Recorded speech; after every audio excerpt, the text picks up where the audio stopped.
every day. During the Civil War, this area was a Confederate hospital. During World War II, it served as a training facility for U.S. Army Air Corps personnel in what they called Operation Ivory Soap. And that's where the Navy was trained in the Army to understand the ways of the Navy, to understand that the floor is a deck, the walls a bulkhead, how to tell time by ship's bells, ship recognition, life-saving, swimming, beach assaults, all the things that were necessary to safely convey U.S. Army Air Corps ground service personnel across the Pacific to set up air bases in places like Guam, Guadalcanal, Okinawa, Iwo Jima to fight against Japan. So throughout 1944 and 1945, the Grand Hotel was basically closed to the general public. It was just Army and Naval personnel here undergoing training. But like I said, during the Civil War it was especially important because of the Confederate hospital here, and especially because there was over 300 Confederate dead buried in the cemetery across the road. It's called Confederate Rest Cemetery. It's to the left of the road right next to the golf course.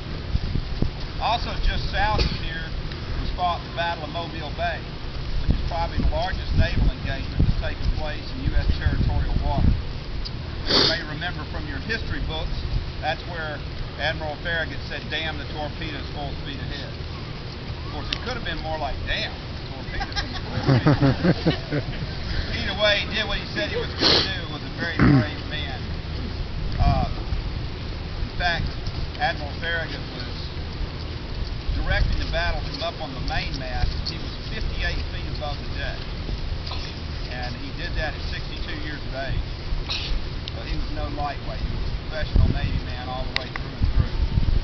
The entrance to Mobile Bay is 15 miles due south of this point, and the entrance is about 4 miles across. On the western side of that entrance is Fort Gaines. On the eastern side of that entrance is Fort Morgan. Between those two forts were piling obstructions and torpedoes, or what we today call mines, over 300 of them in 3 staggered rows. The only safe entrance into Mobile Bay was right under the guns of Fort Morgan, within about 600 yards of its water batteries, like point blank range.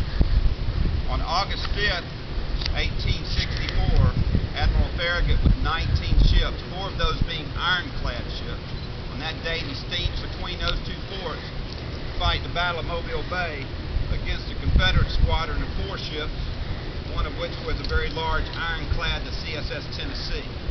The lead vessel of that Union Navy, the USS Tecumseh, struck one of those torpedoes or mines and sank within a minute. It blew a 15-foot hole in it, and it just reeled over and sank upside down. So 93 of its sailors, as well as Captain Craven, are still on the bottom of the bay. And when we celebrate freedom and honor our military, both past and present, we want to honor all the Confederate soldiers who are buried in the Confederate Rest Cemetery.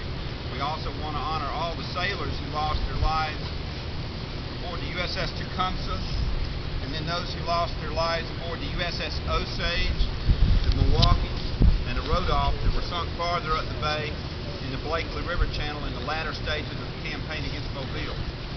They are all Americans, as we are all Americans now under one flag.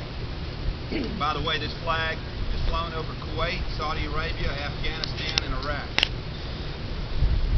So we honor our military every day by doing the Pledge of Allegiance under that flag. And we also honor all the military that are providing our freedom worldwide, that are celebrating Christmas away from their families.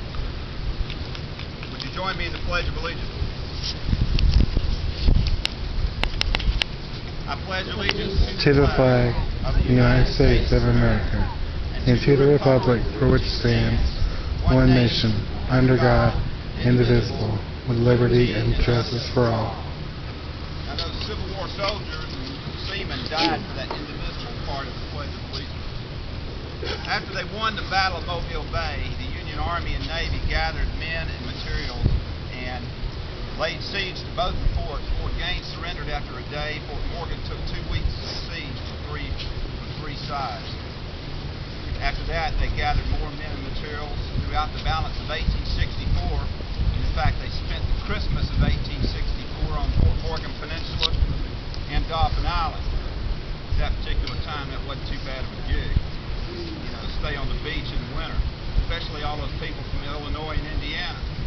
I think that trend has continued. Everybody comes down for the winter now. They went back and told everybody else, but instead of bringing cannons and muskets, now they bring Winnebago campers and credit cards. Okay, don't mind. They gathered men and materials throughout the balance of 1864, and in the spring of 1865, they started launching the final stages of the campaign against Mobile by marching east of here from Bon Secours. They brought troops up Fish River, which is just east of here, with troop transport, and the Union Navy kept pace moving this way, but only the shallow draft gunboats could make it up this far, since your average depth out there would be 6 to 10 feet until you get out to the ship channel, which did not exist at that time. So in late March of 1865, you had anchored right here the USS Metacomet, the Stockdale, the Albatross, the Janice, the Winnebago, the Cincinnati, and the Milwaukee. So with all the ships anchored here, the boats coming ashore, and the U.S. Army taking over this point, this was a pretty busy place.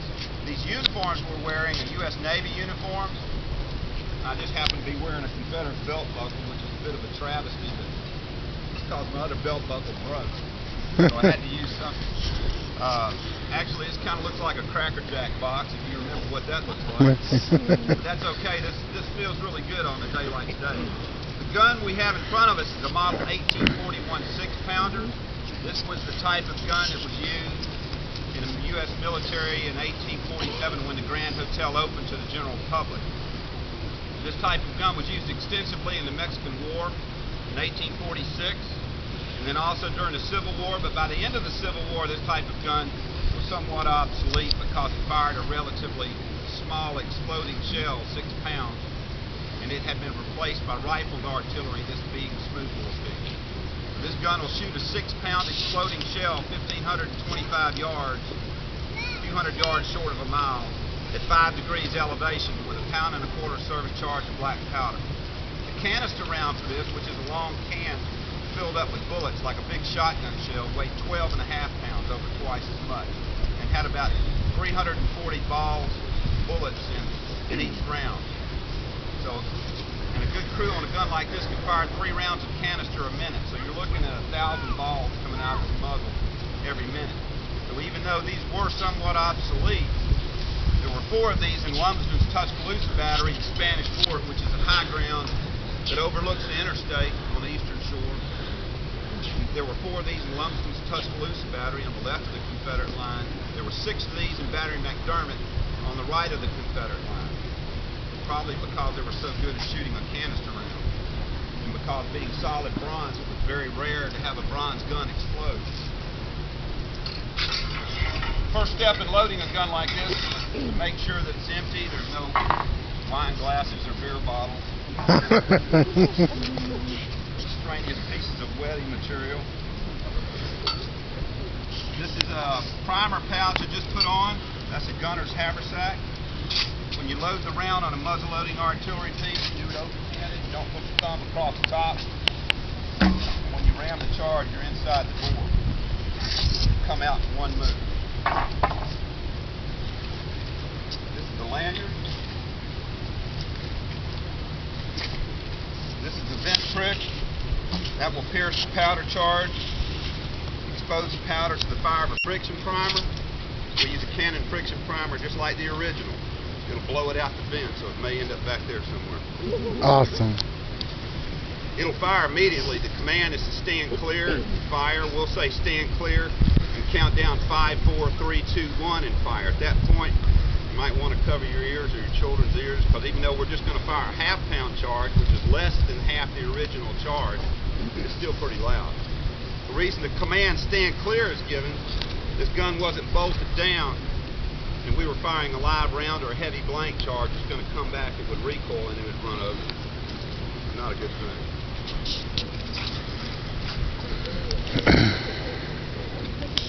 God bless America. Stand clear. 5, 4, 3, 2, 1, fire!